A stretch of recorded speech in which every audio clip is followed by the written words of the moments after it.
अस्सलाम वालेकुम dear students. आज मैं आपको अल्लामा इकबाल ओपन यूनिवर्सिटी में रीअपीयर सब्जेक्ट्स का एडमिशन कैसे भेजते हैं उसके बारे में बताऊंगी। इससे पहले आप लोगों ने अगर मेरे चैनल को सब्सक्राइब नहीं किया, चैनल को सब्सक्राइब कर दें, बेल आइकन को प्रेस कर दें और अगर आपको मेरी वीडियो अच्छी लगे तो लाइक कमेंट भी लाजमी कीजिएगा। अब हम अपनी वीडियो को स्टार्ट करते हैं।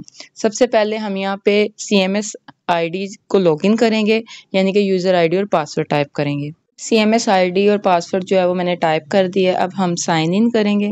साइन इन करने के बाद हमारी आईडी लॉगिन हो गई है। फर्स्ट रो के सेकंड ऑप्शन कोर्स रजिस्ट्रेशन पर हम क्लिक करेंगे।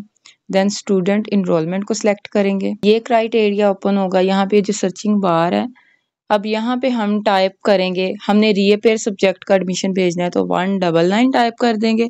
देखिए RE आगे अपीयर लिखा हुआ है। अगर स्टूडेंट को ये कोड भी भूल जाता है तो ये सर्चिंग बार के ऊपर आपने क्लिक करना है। ये नीचे ये आपको शो होंगे ऑप्शंस, यहाँ पे रीअपीयर का ऑप्शन आपने सेलेक्ट कर लेना है। देन आपने इसको स्क्रॉल करके ऐड न्यू रिक्वेस्ट पे जाना है। ये क्राइटेरिया आपके सामने आएगा। स्टूडेंट के जो भी रीअपीयर के सब्जेक्ट्स होंगे वो यहाँ पे आपको शो हो जाएंगे। इस साइड पे आपको लेफ्ट साइड पे ये 2 ब्लॉक नजर आ रहे हैं, इनको आपने टिक करके नीचे यहाँ पे ऐड कोर्स के ऊपर डन कर देना है। नीचे जो है ये फीस आ जाएगी सब्जेक्ट के अकॉर्डिंग, यहाँ पे आपने सबमिट के ऑप्शन को क्लिक करना है। ये आपका एडमिशन जो है वो डन हो गया है। यहाँ पे प्रिंट इनवॉइस पे जाएंगे, आपने चालान यहाँ से जनरेट कर लेना है प्रिंट इनवॉइस से और अपनी जो फीस है वो आपने जैसे पे करनी है, बैंक अकाउंट है, इजी पैसा है या जैज़ कैश, इस तरह आपने अपनी फीस पे कर देनी है। कुछ स्टूडेंट के क्वेश्चंस होते हैं कि रीअपीयर और फेल सब्जेक्ट या FER1 FER2 जैसे 1 स्टार और 2 स्टार का क्या लॉजिक होता है और इनमें क्या डिफरेंस है।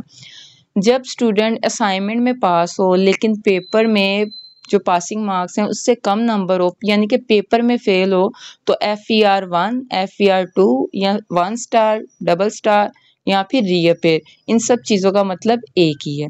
इस सूरत में स्टूडेंट ने सिर्फ जो डेडलाइन बताई होती है यूनिवर्सिटी ने उसके अकॉर्डिंगली अपना एडमिशन भेज देना है। 600 रुपीज़ पर सब्जेक्ट की जो एडमिशन फ़ीस है बैचलर के स्टूडेंट की, तो आपने उसको एडमिशन को आपने डन कर देना है। फिर जो आपका सेमेस्टर चल रहा होता है, जो पेपर होंगे उनके साथ आपको इस सब्जेक्ट के पेपर हो जाएंगे। लेकिन अगर कोई स्टूडेंट फुल सब्जेक्ट में फेल हो जाता है, मतलब कि पेपर में भी फेल है और असाइनमेंट में भी फेल है, फिर वो रीअपीयर एडमिशन काउंट नहीं होगा, फिर उसका फुल सब्जेक्ट का वो एडमिशन जाएगा। सबसे अहम बात यह है कि जैसे अभी रिसेंट रिजल्ट आया है, रिजल्ट आने के बाद जो रीअपीयर के एडमिशन ओपन होते हैं, अगर स्टूडेंट तब ही अपना रीअपीयर का एडमिशन भेज दे तो वो रीअपीयर में काउंट होता है।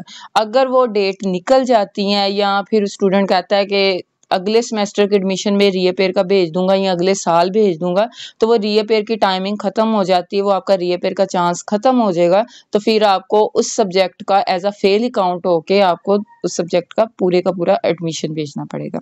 इसके अलावा अगर आपका कोई क्वेश्चन है तो आप कमेंट सेक्शन में क्वेश्चन कर सकते हैं और अगर अपने कोर्स के रिलेटेड आपने डिटेल से बात करनी है तो इंस्टा ID मेंशन है, आपने इंस्टाग्राम पर आके अपनी जो प्रॉब्लम है वो बतानी है। उम्मीद है आपको मेरी वीडियो अच्छी लगी होगी, तो मुझे अपनी दुआ में याद रखें। अल्लाह ताला आप सब लोगों को कामयाब करे। अल्लाह हाफिज़।